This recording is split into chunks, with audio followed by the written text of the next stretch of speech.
Well, hello everyone. Welcome back to Costumeco. And today I have an amazing guest back with me. She was here earlier. We did something called the Costume Designer Diaries with Helen. And thanks so much, Helen, for coming back today. No problem. Very excited, Heidi, to be Yeah. back. So Helen is here to discuss her new show, The Penguin, which is on HBO Max, and I've watched 3 episodes so far. So there won't be too much spoilery stuff here, I don't Hmm. think, for anyone who hasn't had a chance to see it. But I highly recommend watching it. It's on weekly, so it's kind of nice. You can get, you can enjoy it. It's not like they did a big, dump where you have to. So, but also Helen is coming to me from Prague, so she's working on another show. Maybe she'll touch on that a little bit at the end. But Helen, thank you so much for coming back. Oh, no problem. And but anyway, for those who don't know about you, why don't you tell us a bit about yourself and how you got into costume design?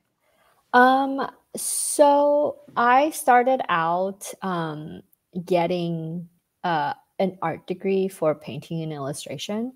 And then when I came out of college, it was when the economic downturn was happening. And so I went to work at this fine jewelry store. And by chance, people from Vogue would come there and pull for editorials all the time. So I asked for an internship there, like not really knowing the direction, coming out of school. I just thought I could learn something, and I do really love editorials. So I got into that. Um, it turned out I realized very fast, after doing the internship and then just working on editorials, that it was kind of not what I really am passionate about. Because I think I always wanted to do, like, I really love stories. I really wanted to be a anthropologist when I was younger. And so when I got the chance to do scripted television, I just like really fell in love with it and was like, oh, this is the right path, because it gives you uh, creativity, but it's also, a lot of problem solving, and it's kind of contained. And for some reason, I really enjoy that. So, Yeah, and this is a great way to do storytelling. mhm. It's funny. I often talk about this a lot that costume designers are storytellers because I think sometimes people think that you just pick out pretty clothes, No, yeah. and so I'm trying to do that. I'm trying to educate. I'm learning myself as well along the way. But what about the penguin? So I know you mentioned to me a long time ago that you were working on this project. So I know it's been sort of Hmm. in the works for quite a Yeah. while. So how did you get involved with this show? Well, it's funny because I had just finished Beef, and my agent was sending me a bunch of stuff, and I saw this, and I love Batman, and I love the new Batman movie, the Matt Reeves movie, and I looked at it and I was like, man, I really wish I could get on that. Like, not thinking I can. And then they called me and was like, they want to meet with you. And it turns out Lauren LeFranc, the um, showrunner, really enjoyed Station 11. And so she wanted to meet me and talk with me and interview me for the job. But when I read her script, I was like, I know what I really want to do with this world. And so I made like a 50 page long pitch deck. Um, and it kind of coincide. And I feel like that's how usually projects are, is that, you know, something that you have something to, if it's a project where you really feel connected to and passionate about, you'll find what you want to say about it. Like, say, in terms of like your role in the project, what you want to say aesthetically, what you want to talk about narratively, and then those things come together with the person you're interviewing with. And I feel like it's almost like fate, like you kind of connect, and then it's the right fit. So yeah, it was kind of amazing. I can't believe I was on it, actually. Well, I was a huge fan of Station 11. I did a review of you. Actually, that's sort of how you and I connected. And by the way, I meant to say congratulations on your Emmy for Beef. Like, that is so Oh, amazing. thank Um, you. I'm so thrilled to have you on that. And actually, we should have you back at some point to talk about that show too. Oh, yeah, I because would love to. yeah. So anyway, so one of the things I was going to ask you, so, the original movie, which is Hmm. Matt Reeves, but it was designed by Jacqueline Duran, I Yeah. understood, but they also had, bat suit creators, Yeah. which I don't know if we have that in this Hmm. show yet, but Hmm. there might be the Batman. We don't know. There's some speculation. So how was that? Like, you came in sort of, and you're sort of had to have that sort of through line with the Penguin. So how was that a challenge for you, or was it a challenge? Well, Matt was very specific about the world when he talked about it when we met with him, and Lauren was too. They made a lot of reference to um, like Scarface, and they made a lot of reference to Clute from the 70s and French Connection. So those type of movies, and I could really see those elements in Matt's, in the Batman. It's like it's very thematic but incredibly emotional in terms of like how they shot it and how they presented the narrative, and so they really wanted to keep that for the series, but they did want to expand the world, and so the DNA was how it was shot at night, and the DNA was sort of like the atmosphere of the interiors for the cinematographer. And then they expanded by translating that into daytime, like a daytime noir. And then for us, it was very much about looking at Jacqueline's work and seeing what she did with him silhouette wise, because that was very important. They did want to keep that very consistent. But because the story was expanding, there was a lot of conversations with Colin about where he would want to take this character. And for me, I really wanted to expand to the undressing almost of the penguin, so sort of taking him out of the suits, making him more grounded. But we did that with a lot of respect to what they put together in the film. And so some of the choices we made was we started off, with him in the suits, but instead of the two-piece suits from the movie, we did separate. So a blazer on top, a dress pant on the bottom. And then we kept that amazing black coat silhouette from the movie, but we just translated to like more of a 1970s brown heavy coat. And so there was a lot of that. We kept the silhouette of the shoe, which was really important to his character. So there was a lot of going back and forth, studying what she did, and then also talking with the creators, and then calling himself about like what they felt like his trajectory was and what they want to expand on. So, one of the things is, I know this is established in the movie, but you were speaking about how grounded this show is, and Hmm. which is what I really love about it, actually. And, compared to, say, Danny DeVito playing the Penguin or something. Yeah. So what was your approach to that? Like that you really feel like you could be in this world. Like it feels like New York City. Or Yeah. yeah, I think that's what it's supposed to represent. Um, I thought of it more as less of as a contemporary piece, but more as a period piece. So just sort of drawing from different decades and different periods, because what you're trying to establish is like a tone and an emotion versus like a very concrete place.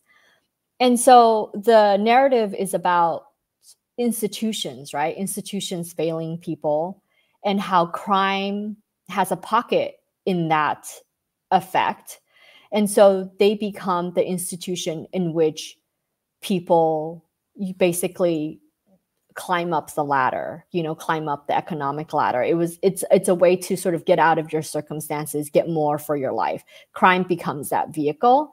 And so that's something that I really wanted to show. And then in addition to that, the Falcone family being the institution of crime, so basically they've become integrated into Gotham, legitimized in a way, and more old money where Oz feels very kind of new money and up and coming.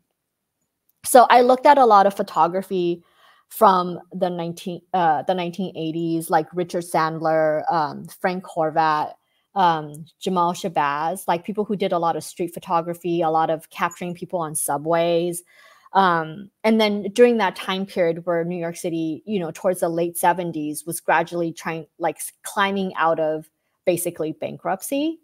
So I looked at a lot of those images. And then for Oz, we looked at a lot of 1970s suiting images. And then for Sophia, we looked at a lot of 60s images, and 90 does 60s images, you know, that kind of thing. And so we tried to make it almost like not recognizable, where you don't recognize the clothes from the store. It doesn't follow any trend. And I think that's what helps it be in that Batman, you know, universe pocket where it needs to feel special, but still feel grounded. Yeah, I was going to ask you, I have a question later, but like I noticed for sure, like Oz had very wide lapels, for instance, and high-waisted pants. So it had a 40s, like a 70s sort 40s of 40s feel to it. And then because you were speaking of the noir, so it kind of captured that. And then Sophia kind of felt Chanel a little bit, like you were saying. Okay, so we can get a bit into those details, but before we do, so like when you were starting a project, I know you said you did this very heavy submission. Were you able to then take that and then use that as your starting board? Like, what's your design process usually like when you start a project like this? Usually before I interview, I always do extensive research. Like it probably takes me 2 weeks to put together a good deck that I think follows a good narrative. My decks are always about like talking through a story. Like I even write a script for all my decks, so I know what images corresponds with what I'm talking about. And then that is the Helen, DNA. sorry to interrupt you. When you say deck, do you mean like a PowerPoint presentation? Just so no, viewers? Okay. It's like a visual deck. So I run through, you know, the universe especially for a project like this, like I run through the world as a whole that I envision it and what my design choices would be for that world. And then I would run down each character and what my design choices would be for the character. And I usually try to, in the beginning, with every project, just kind of blind research, seeing what things attract me and interest me, because I always feel like you should pitch the thing that you should talk about the thing that you're more interested in. You know, you shouldn't try to figure out what they want, because most of the time producers and directors want people with a point of view that's really important to them, someone that could help them, you know, almost elevate or accomplish what they want to accomplish. They want a partner, a collaborator. They don't really want someone to just do, like, you know, you don't want to just be the buyer. You want to present a vision, you know. And so I do a lot of visual research. And then and I read and I write and sort of just like break it down to what I'm interested in. And then as you start approaching fittings, you know, you can't, I always think that you should be flexible in fittings because you've never met the actor. You don't know if what you're thinking is right. And so with fittings, I try to be very flexible. Like I would, you know, have 2 racks of things that I'm very interested in, and then 1 rack of like wild cards, you know, to just kind of like help them create that space where you're just like, oh, you know, this isn't working, but we could figure this out. And so there's a lot of that. But I think as you progress, your ideas generally get stronger. And then, you know, what you have to say and the images that you're referencing are more honed in. And I think that's, you know, that's a part of my natural process, is sort of like theory, like a theory of aesthetically what I want, and then applying it, and then stepping back and looking at it and being like, is this enough? Do we need to push it more? How can we make this more special? Because I never want to rely on my first version of an idea. It's never as good as you it's like writing a novel, right? Like, yeah, you know, you have your draft, and then you have your second draft, third draft, until you get your 2. And also I think in the fittings, that's very powerful, I'm assuming, as well for you. That really helps to, especially if you had, like, for instance, when you're fitting Colin Farrell, that must be very powerful. Yeah. And, you know, actors, it's weird because it's like everyone comes in sort of with an idea of what they want. And then through the fittings, we find the the grain, right? The right silhouette or sort of the right fabric combinations that really work in the first fittings or in the first 2 fittings. That's kind of what you're getting down to. And you could tell as soon as you kind of hit it, the actors will kind of perk up with more energy. Because it is hard. Fittings are hard. I mean, imagine trying on like, 20 outfits in an hour. It's like, it's physically very hard, and with people that you don't really know. And then in the 3rd, 4th, 5th fittings, you really get down to like, you really hone it in. So usually then I'll start introducing new things and new elements and being like, does this work? And does this work? So it's a lot of trial and error. I think people don't understand that with costume designing. They think because we have, towards the end of the show, like you'll see a lot of illustrations, or like there'll be a lot of illustrations, but you don't know, that illustration could be in a pack of 10 illustrations, 20 illustrations before that's the illustration, or the outfit that goes on screen, that could be 9 fittings in, and that's the outfit that goes on screen. And so it's a lot of hard work to get to the place where you get something that is right for going on screen. Now, in the case of this show, I didn't put this in your questions, but were you building a lot of costumes from scratch or bespoke? Or were you able to buy some off the rack, or how did that work? All of Colin's costumes are bespoke, every detail. Like even his t-shirts were made by us. And I think that has a lot to do with the prosthetics involved, but also, again, going back to how I wanted to keep it timeless, where the viewer doesn't know like what decade they're kind of looking at, because Jacqueline did Oz in a very 40s style type of way. And we did take the 40s styles into more 70s style.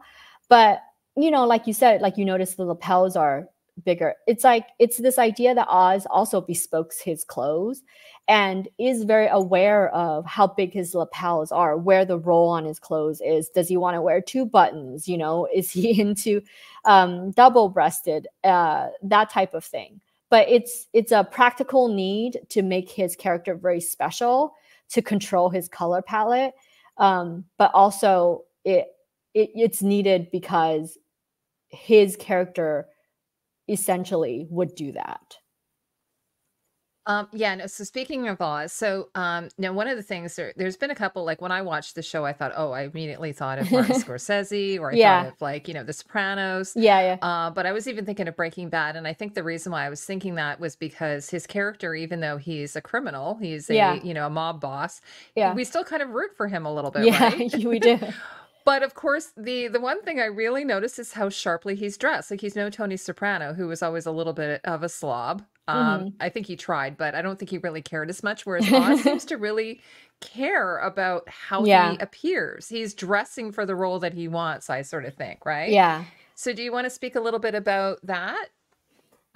Yeah, we talked a lot about how Oz is a forward presenting person. So he does dress for the job that he wants, but also he has physical ailments that he's trying to cover up. And the wardrobe and the tailoring, the sharpness of everything is almost a band-aid for him, a shield for him against the world. I also approached it in a way where I thought Oz idolizes these masculine men, or whatever masculinity is to him, from a different era. Like when you look at Victor, when we choose to dress Victor doesn't have that, And so we really try to tie Oz and how he views a man of a certain caliber should dress, almost to, Al Capone or something older that he's trying to project. The problem with Oz, and what we try to do, is to contrast him against the Falcones, which we looked at as very old money, old European money. And so we looked at a lot of like old Valentino photos, old Picasso photos. So people who have like elegance with ease, and Oz is like trying for elegance, but in a new money type of way, which they would look sort of down upon. And so there's all these sort of dynamics that we really wanted to play off with his wardrobe. Yeah, I've got some pictures here that were sent to me. So hopefully, do you mind if I show some? No, go ahead. Oh, okay, great. So here's here's an example, and which I thought was interesting. They have him in a white suit. That's very, yes. Well, the white suit actually came from just like a reference. It's not an exact reference, but it's like a feeling of one of my favorite Scorsese films, which is Casino. Like, Mm-hmm. I thought everyone in Casino dressed in the most amazing way. And we really wanted to have him stand out at this nightclub because it's his evening to peacock. And so we made him this like tuxedo and then this red shirt that went underneath. Funny enough, the red shirt was something that we custom dyed, but then kept bleeding onto the white suit. Oh, So that there's became another one here. a problem. Oh my gosh. Yeah, but I was really happy because, you know, sometimes DPs don't let you use white, but they did let me use it on this occasion because I really felt like it was right. Like, I felt like he did not think of this as Sophia's night. This was his night Yeah, to win. absolutely. So sorry, and if these aren't in order, actually, because I loved his shirts. Like, I love when he took off his jackets and we got to see his Yeah. shirts, and he would go into his bedroom and change, and he always Yeah. changed. Like, it's kind of like, high society. They change for, they have lunch, they Yeah. change for cocktails, they change for dinner. Yeah. And we really wanted to do this. This was like a silk self-striped shirt that we made for him. In the tradition of a tuxedo shirt, but we really did want to have that sleek elegance. I really didn't want him to be a character where you kind of made fun of him because I really wanted people to feel his aspirations. That was a huge part of, the series. And you do want to feel like he is, in his mind at least, trying to be this handsome, debonair character. And in a way he is, because he kind of tricks everyone around him. No, I absolutely agree with that. Because there's this one scene where he has this love scene with his his sex worker. I'm sorry, Yeah. I'm not sure I have a proper word for her, but it's actually kind of a loving scene. Yeah. And romantic. Yeah. And you could see, like, even like I was thinking we were talking about Tony Soprano recently, even Tony, like when he's in those with his mistresses, he actually seems like he's kind of a good boyfriend, and he obviously cares about her and shows that. And I'm like, you kind of do sort of stop seeing his like scars, and and you kind of start to see his, and also, like, I think Colin Farrell, like, he does do a lot of acting with his eyes. Yes. No, definitely. But we did want to really, with his wardrobe, be nuanced and really show a lot of dimension to his character. Also because, there's been so many things done about like mobsters. I really just wanted to show that there's a thought process behind people who are upward, like climbing upwards, and it's not just this is what mobsters wear. It's like people are very different, and this is what Oz chooses to wear. Now I've got this one. This is, I think, from episode 1. This is sort of like more of like a working suit, I believe. Yes. Or a jacket and trousers. Yeah, so this is a gray suit and black trousers and a gray shirt. And at the beginning, we really wanted to, like, Colin was very insistent on not being in a one-piece suit and sort of paring down the color to really show, like, the days has passed. He's almost stripping down a little bit to get things done. And this was paired with his heavy brown trench coat. But yeah, in all of these scenes, we try to think about what Oz thought about, like, what to wear. Like, he wears purple when he needs to go in to see his boys. Like, what does he wear when his girlfriend comes over? Like, just different things, because, even though he wears a lot of the same silhouettes, which I feel like people could identify with, because, if you're of a guy of a certain age who views who thinks powerful men only wear like a certain thing, then you do sort of stick within that comfort zone in that silhouette. But it doesn't mean there isn't room, like what sort of like Glen Plaid he wears, like you have to be very subtle about it. It's subtle changes, but they are changes. Now this one, I think, is his black trench. Yes. And he's wearing, he looks very penguin here. Yes. He does. He sort of matches his car. Yes. We did try to do that, like put in sort of things that kind of tie into the car. But again, we tried to be very subtle with the purple, just because it's such a big thing. but we didn't. Also, we were shooting, you know, at night and day, all that stuff. So the purple would look very different in different lights. Yeah, now you were mentioning this. I think, okay, I have to recall. So the penguin, it was mostly night, but there's a lot of day scenes. That's what I was Yes. saying too when I was watching it with my husband. I'm like, oh, it's so bright. You can actually see everything. This is so great. This is totally not the Batman, right? So that must have been interesting because I mean, reading the script, I'm assuming you knew, okay, well, this is going to be showed in the day and this will be Yeah. shown at night. So Yeah. you'd have to approach it a little bit differently with a color palette.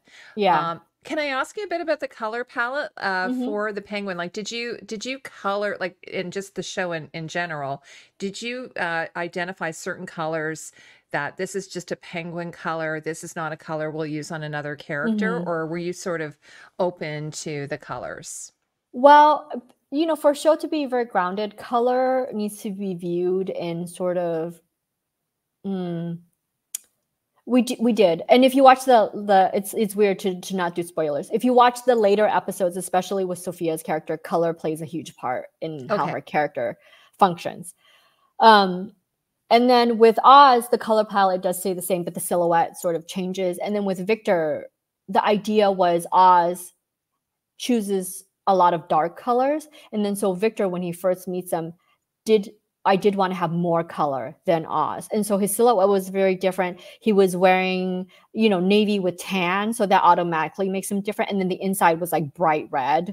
And so we tried to look at color that way. Like, how can we do color in a very organic way that's not disruptive to what they have, you know, on the screen? And then also in the beginning with Sophia, she was cued in by white, which is an absence, you know. And so we try to subtly use color that way. So it's like very, very grounded. Then when scenes hit an emotional peak, then we introduce color to heighten those emotional peaks. And then also purple, if you realize in the show, purple, he only wears purple and his mom wears purple. And that's Oh, it. I didn't even notice that. Okay, I'm gonna have to go. I remember that she had that sequin dress on. Was Yes. that sort of a purple? Okay. Yes. And so Yes. that was Okay. the only like purple reference. We choose to stay out of that Yeah, purple because she world. feels a bit like a puppet master. I don't know how you Yeah, she approached her, does. but she feels like she's the one pulling the strings on him a little bit. Yeah. Yeah. No, she was really fun. Frances is like, she's such an amazing actor. We had so much fun and fittings with her. But her and I both agreed that we didn't really want to make this character be like old lady-ish. We were like, she's very chest leaning. Like she likes to lean in with her boobs. And so we did a lot of like low cuts because I that was love her that. idea. She wanted to play these scenes with Oz where she had a lot of cleavage. Oh, that's really interesting. Yeah. Okay.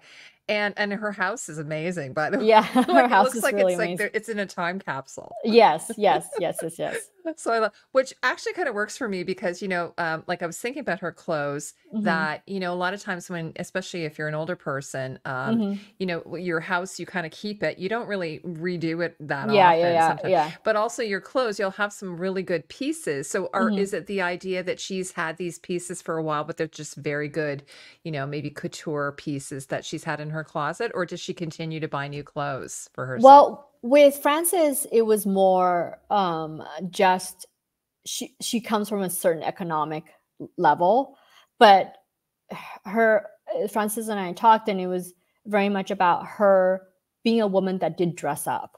So I think if you're a woman that did dress up, you sort of take that along with you for most of your life. And so, and she was a woman that wanted to show off her figure. And so we wanted to carry that into her now. And so we always talked about how inappropriate she might be in choosing her silhouettes and, low cleavage and high skirts, but also because of her function and her oncoming illness in the show, it does show a certain vulnerability when you show a lot more skin. And so we really try to approach it for that way. And then I like to think of like when people choose clothes, you sort of can't step outside of yourself. You kind of like what you like. And so with her, it's like sequins or like lame or like, she's like a magpie. She gravitates towards, the prints, the shiny things. She can't help herself with that. Whether it's good or bad, I try to approach it that way.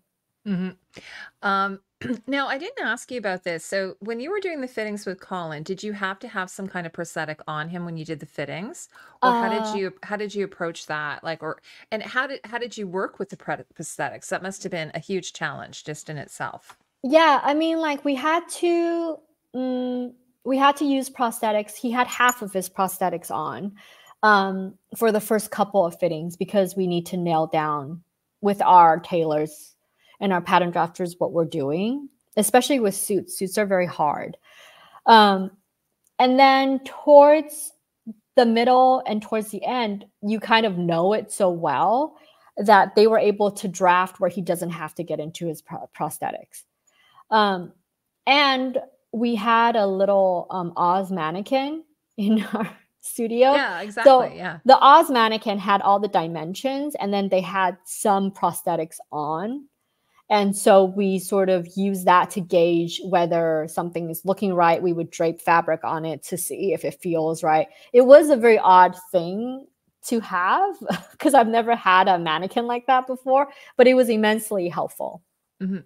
Now like when he like I know there's that one scene where he's completely nude and he has to wear a full body Oh, prosthetic, yes. but for the most part he didn't have to wear a prosthetic. Did you just do padding of some kind, or an undersuit, or how Yes, did you approach that? Okay. he just had an undersuit and then his prosthetics like go to a certain point. And so we did talk a lot about how many buttons Oz would leave open so that the prosthetics could like reach. And then there's I don't know if it's a spoiler. There's a scene where he wears a t-shirt and a leather jacket because I really wanted that. He in that scene he was actually wearing jeans, a t-shirt, and a leather jacket, and I thought that was awesome for a Batman character to be wearing Yeah, for the penguin to be absolutely. wearing. But then we had to negotiate how low that V went on Yeah. his Yeah, because chest. he has like little tufts of Yeah, knotted I mean hair in that's there too, amazing. right? It's like It's so good. truly, truly What about his amazing. hands though? They must have had to have had some thing. No, he's using his own hands. They're his real hands. Oh, really? Okay. Well, I Yeah. guess I don't know. I didn't even notice because I was thinking they must have done like, to make his or put some hair on his fingers or something, No. Yeah. All right. Well, that sounds. Did he have to wear a cooling vest though? Like, was it super hot for him? You know, I think he got lucky because there was a strike. Oh, okay. So it was starting to get really hot and there was a strike. And then he came back and it was winter and he didn't need it. Oh, So, that's great. Yeah. Because that would have been like super uncomfortable. And also you'd be dealing with sweat and like that would just yeah. be a major challenge. So the next thing, well, I just wanted to just touch on some of the social classes. Like we've talked about we've got I call, I Hmm. call it the haves or have nots, or you Yeah. can call it the 1%ers and the 99 Hmm. percenters. But also you've had to create all of these different worlds. Hmm. So you've got Gotham, and then but you've got like the Arkham Asylum, you've Hmm. got Blackgate Prison, you've got Hmm. The Falcone's mansion. So did you do like storyboards for each of these sort of worlds? Like how did you approach that? Yeah. We tried to, so Falcons were like the center. So we tried to make them European old money. The men like clothes, they like wearing clothes. Their suits were Hmm. actually less, I think, constructed. Like they almost had a Southern European kind of Oh, vibe okay. where Interesting. they had like softer shoulders. It wasn't, you know, or like English. They really didn't try to do like really hard, hard English tailoring in their clothes. So there were that, and especially with Sophia, we did want that very like, 1960s East, Upper East Side kind of vibe with them. And then for like Arkham, the jumpsuits were from the movie, so that was something that we had to remake, and we did look at a lot of images from the movies to try and remake it exactly. Um, and then, but inside Arkham, we looked at a Like lot of here's Sophia, and that's her. yeah, Yeah. yeah. Okay. And then the whole vibe of Gotham, we looked at a lot of 1970s portraitures of men in prison and then the guards in prison. So we researched a lot of how that felt like. So it felt kind of timeless in terms of like what we did there. And then when you go to Crown Point, we try to dress people I think that's why Jamal Shabazz was a big influence, because his photos showed so much joy in different neighborhoods. And so in New York at the time. And so we try to, with Crown Point, show a lot of, like, even though they don't have as much money as the Falcons, everyone there dresses with style and, you know, enthusiasm and joy versus, you know, downtrodden, you know, sad neighborhood. Because Lauren didn't want it to feel like that, you know. She didn't want everything it to felt really bright. It felt like lots of really bright colors. Like yeah. Yeah. And then we tried to, with the gains, make them very different. Like the Maronis, if you look at them, the Falcons were in darker colors, but the Maronis were definitely in more separates, because I did want them to feel like they're a warmer family in a way, because they have attachments toward each other's, where else the Falcons were kind of like backstabby with each other. And then with the triads, I wanted it to be like tech and gorpcore together with some like 1990s like rave culture, and like a lot of 1990s like Hong Kong influences for that. So we did try to make them different, and like thinking of them more as subcultures, and then thinking of the color that way. So we had definitely huge mood boards for everyone, and then we did try to separate, this is what their leaders look like, because not only do they have to look separate from each other as a gang, they have to, the people at the top look different from the people at the bottom. That was definitely a story that we were trying to tell. Like people at the top, you know, for the triads, he was wearing like Yoji and Issei, and then people at the bottom were wearing like different brands and had a different style because they were younger. And that is definitely something that we try to be cautious, like aware of as we're dressing people. Mm-hmm. You must have had to rely on your assistant. I'm assuming you had an assistant costume designer, maybe two. Yes. I'm assuming you had to have call in the troops to help you with, like, yes, because it must have been like, I don't know, hundreds and hundreds of costumes. I can't even imagine, or thousands maybe. It was really a lot. And you know, we made a lot for Sophia also. So Sophia was like so much vintage. Like we scoured the city and the internet for vintage, so she doesn't look like anybody, you know, that you see. You can't buy her clothes at the mall. And so what we didn't buy in vintage, we made to sort of help be the connective tissue in those looks. And so, yeah, my ACD, Austin Wittig, goes with me everywhere. He's on this project now. He was on Beef. He's on Penguin. Like I've worked with him for 7 years now. Well, it's great to have a person that you know, you work really well with, and then, you know, you have your own sort of communication language, I'm assuming, and they can kind of pick up on what you need and your support that you require, because I imagine it's so massive. Like you must get there and go, why did I do this? Yeah. Why did I take this on? Oh my God. I could be sitting on a beach right now, you know? Yeah. I mean, we have, you know, I had my ACD Becca, who helped a lot with organizing everyone and all the scheduling and making sure the made to orders were done on time.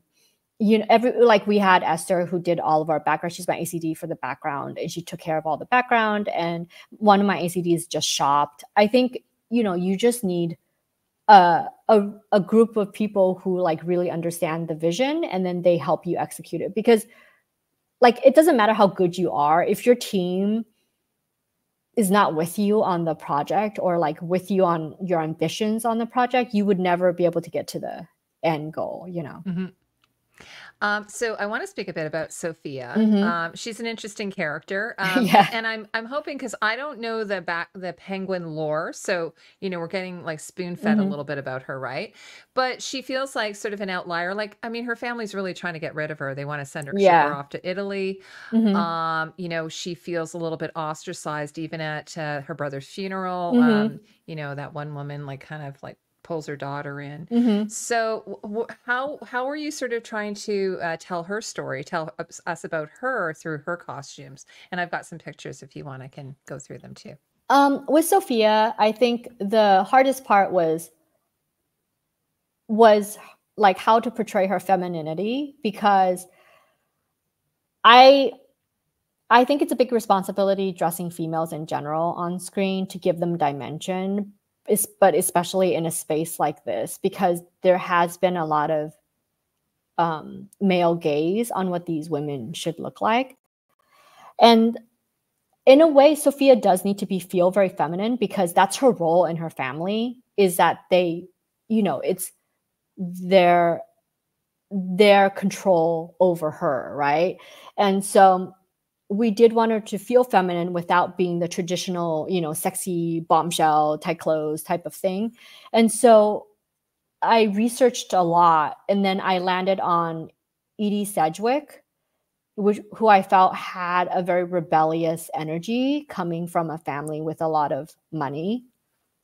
And then we looked at a lot of 1960s and courage in general. So at a time when people were doing things that was about future, and taking the hemline up. So it kept her very girly, but there was a bit of this rebelliousness from her.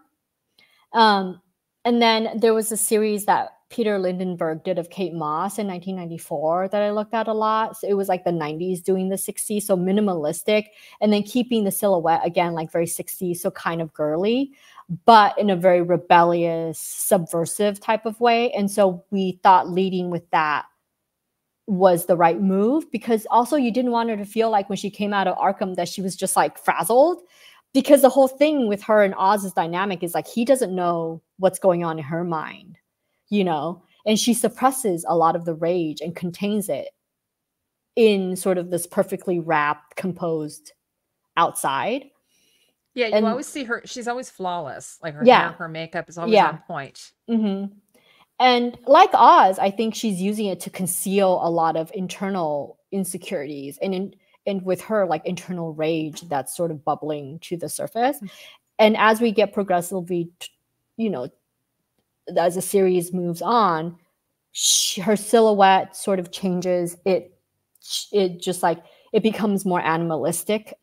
There's more skin, but the idea is that she is owning that femininity instead of the men being in control of it. And so that was a transition that we really wanted to do with her. Yeah, so I've got a few pictures here. Do you mind if we go through them? Yes, of course. Well, this is her white suit, which of course we, were into, which I had mentioned to you, felt kind of Chanel. Yes. 90s, 40s, 90s, 60s, I should say. Yeah. And then we did look at this suit, and then it was also very courage. And so we did try to put a little bit of that in there, but we did want the whole piece to feel very minimalistic and here's a close-up of it though. And just like very composed. We were really happy when we found those buttons. What are they? I can't tell. Are they just sort of like, they look like beans or something? Yeah, they're just sort of gold ovals. But it's really hard finding trim and buttons that feel period. Anybody can tell you that to source those things, but we were really excited when that happened. But I think it came together very well. And we discussed the color a lot, like what color should she enter the room into? And because the environment was so dark and then the men were dressed so dark, we thought white was very appropriate for the sequence. Yeah, and actually here's this one outfit I really love, because you were talking about her starting to show a bit of skin. Yeah. I love this outfit. This is a vintage, it's a Dion Lee dress that we found on the internet, on the RealReal, and there was only 2 of them in existence, even though it's sort of a relatively new brand. But it was sort of giving her skin and carving out flesh, but still keeping her covered up, because this is at a point where the transition hasn't happened yet. And it's like, what would she wear to this type of environment? And I think it came out really well. But in order to do this, because she has later on sequences with it that required multiples, I actually pitched to them, you could only have 2 dresses, so one for her and one for her stunt double. Oh, okay. And then everything else is covered up by a coat that we made for her. And so her coat was made to protect the dress that we wanted to use in the sequence. So there was a lot of that. Like, we could only find one of this. So how can she wear it in the scene, and what can we build to cover her up so then she could wear the dress in the scene? It was funny. I had a note about it. Like I noticed that she likes to wear neck Mm-hmm. scarves or like Mm-hmm. chokers and things. And it's funny because at first I thought, oh, I wonder if she tried to cut her throat at one point. I Mm-hmm. thought maybe she had a scar she was trying to cover up. Is there a Mm-hmm. reason why she likes to wear neck scarves and coverings? I think it was scratches. The storyline was Oh, like she okay. night scratches. She doesn't self Ah, harm, but she okay. scratches at night, and that's a particular point of vulnerability for her. And so we did try to cover it up, and then towards the end, she stops trying to cover it up. Yeah, because years ago there was this movie. It's super old, and I, as a kid, I was a little bit horrified by it. But it was The Bride of Frankenstein, and Yeah. she always wore chokers because Uh-huh. she of the seam. Yes. So I was thinking, maybe we're going to see something crazy like that. But I anyway, so know. thank you. That really explains it. Then, let's see if I have another. She has this red outfit here when she goes to the therapist. Again, kind of. I think it's a two-piece suit. Yes, so this was made by us, and it Beautiful. was made from images of old Prada and old like sort of 1970s two pieces.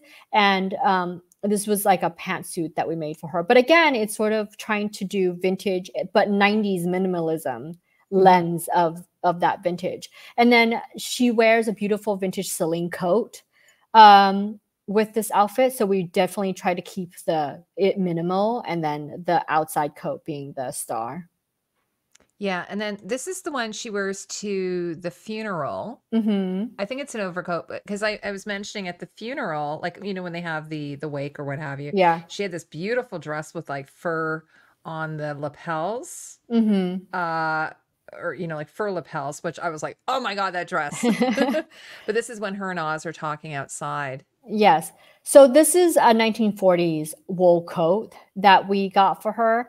And then the one that she wears at the funeral is a contemporary dress that we actually added the mink touches to. On They're Mhm. faux, but like the faux mink uh, decorations on, because we didn't get a chance to make it. And I saw these photos of these 1940s dresses, wool dresses with the fur on the shoulders, and I was like, that is the tone for this funeral. Oh, it But we was so couldn't make good. it, so we bought a dress and then added it on. Oh, what's this one that she's wearing here? So here you were talking about how she's starting to get a little bit into the leopard or the Hmm. animal prints. Yeah. And yeah, so this was the suit that we made, and then this is the old Celine coat that went over it. Mhm. And we didn't want to start off with any fur or anything like that too on the nose. And so we chose this like almost abstract animal print that goes with everything. Yeah, absolutely. Now what's this one here that she's wearing? This is another. Oh, This this is is where the she's wearing the coat over top yeah. of that dress So you were we did talking about. so yeah, so we made the coat to go over it so we could hide Mhm. the dress. But I hate the fact that we have to sacrifice like an outfit so we could have a less interesting outfit because of stunts. And so I always try to negotiate a space where they could still wear an interesting outfit that feels like them, and then have something that works for stunts. Yeah. But anyway, so we have lots more to come with her. I'm going to be because I've only seen the first three episodes, so those are just from the first three. But before we wrap up, I just want to talk about Victor. So Hmm. you were talking because I kind of feel like we're watching the show through sort of his lens. I don't know if that's Yes. we're him, right? We're Yeah. Victor.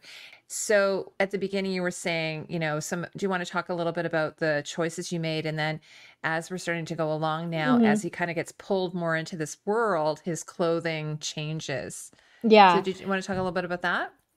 Yeah. So Victor is a very dear character to like my heart.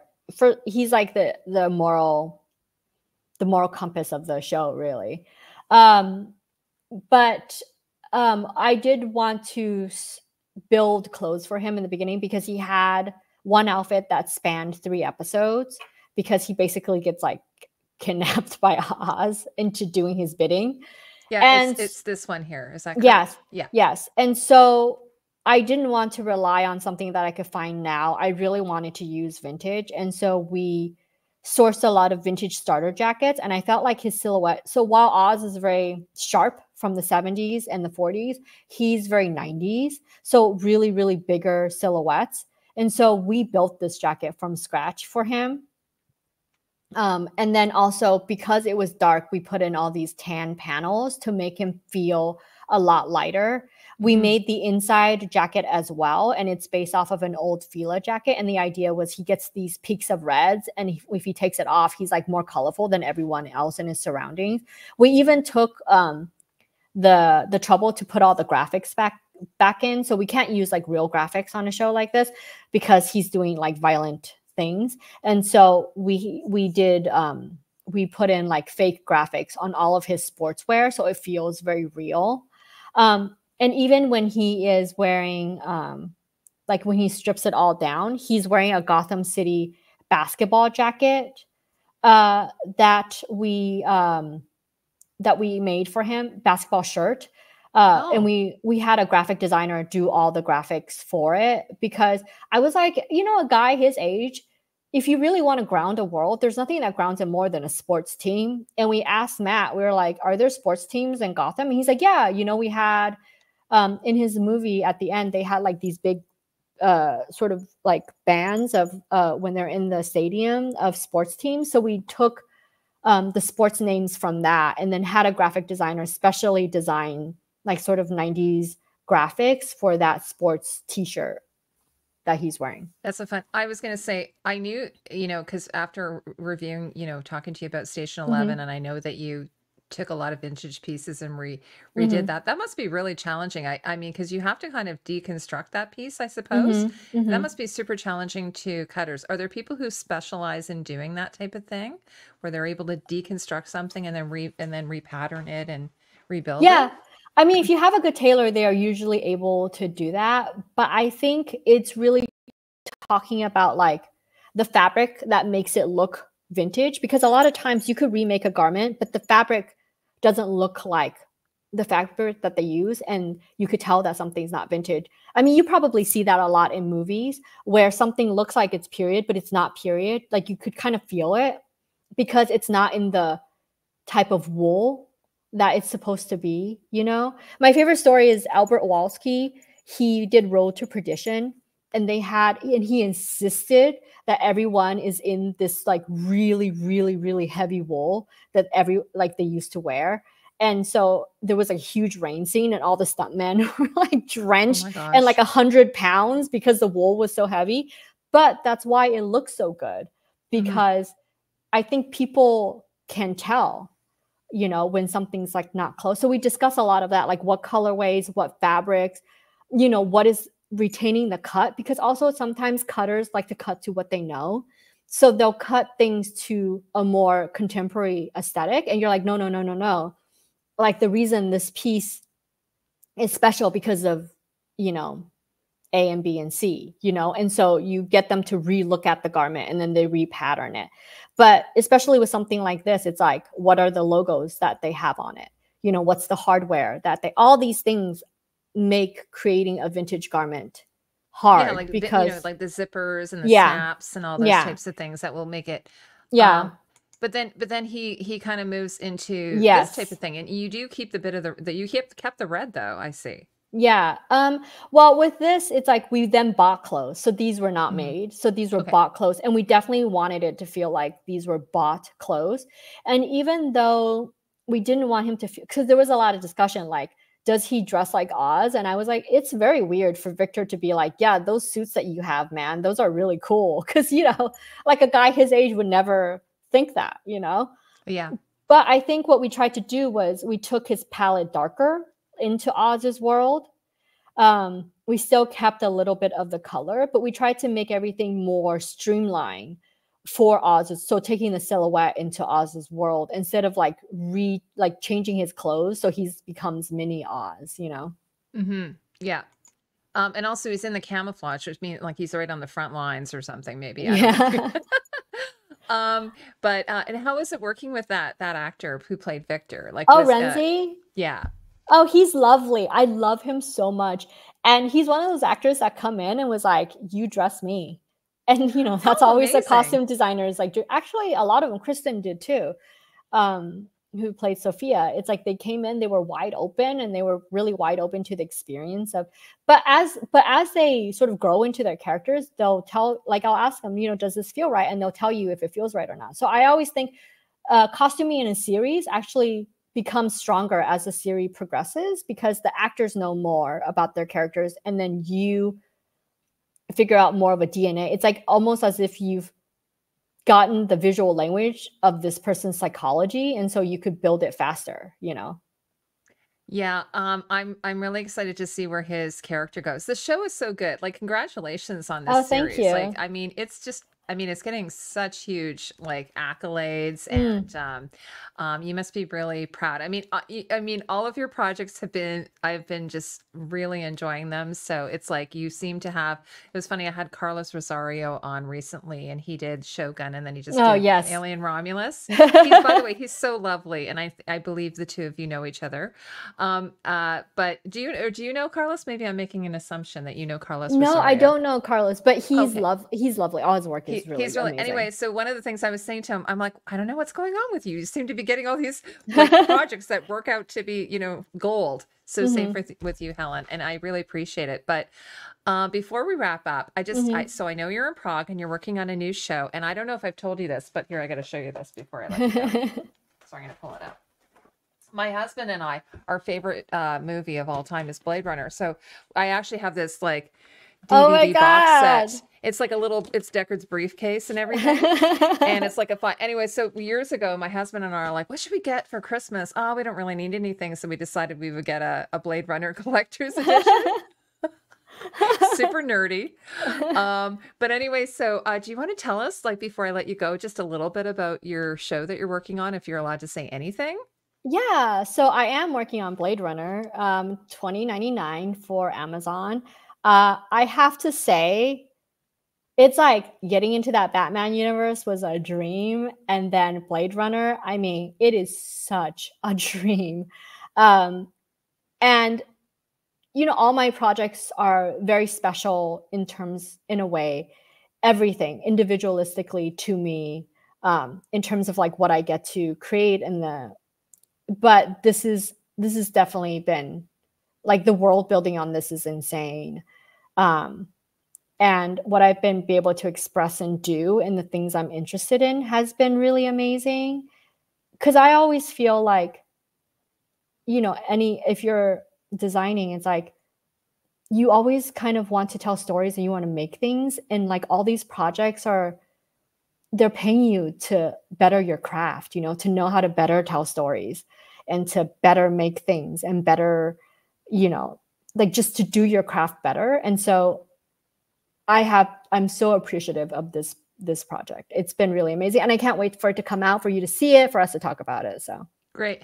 Well, and it's going to be on Amazon. Is there a release date? Because you're still working on it, and maybe they don't have a release date yet. I think it's going to be 2026. There's a lot. Okay. There's a lot going on, but I'm really excited. The leads are Michelle Yeoh and Hunter, Schafer, and so for this iteration of Blade Runner, for people to see it. It's fantastic. Actually, so it was funny because when I had you on talking about the costume designer diaries, I said, would you come back for the Penguin? And you did. Thank you so much. Here you are. And then maybe when everything is set to go and you're doing your publicity, you'll come back and talk to me about Blade Runner. What is it, 2099? Yeah, 2099. No, of course. It's such a wonderful project. I'm so happy you're a fan. I love that movie so much. I love the second movie. I love that world. I did too. Well, I'm such a nerd. I did a three-part review of Blade Runner. I think That's how much of a nerd I am. I think I saw that, but those costumes are amazing. They're so great. Yeah, it's actually Charles Node and who did a lot of Monty Python, but also Michael Kaplan, who went on to do Star Wars. So and he of course, like you, it's very very film noir. So they're using a lot of 1940s sort of vintage designs to sort of draw for Rachel and so on. So it'll be so exciting to see what your approach is. I'm really can't wait. No, it's great. I'm having a lot of fun. Oh, wonderful. Well, anyway, hopefully you're getting some rest though, because I know you're working long days, and I'm not going to keep you much longer. So anyway, I just want to thank Helen for joining me today. She's the costume designer of the Penguin, and it's out right now on HBO. You can watch it. Episode 4 just dropped as of last night for me. So if you're watching on the replay, hopefully you're able to see it and then come back and watch our review here. Okay. Of Thanks course. so much, everyone. Thanks so much, Helen, for joining Thank me. you. Bye bye. Okay. Bye now.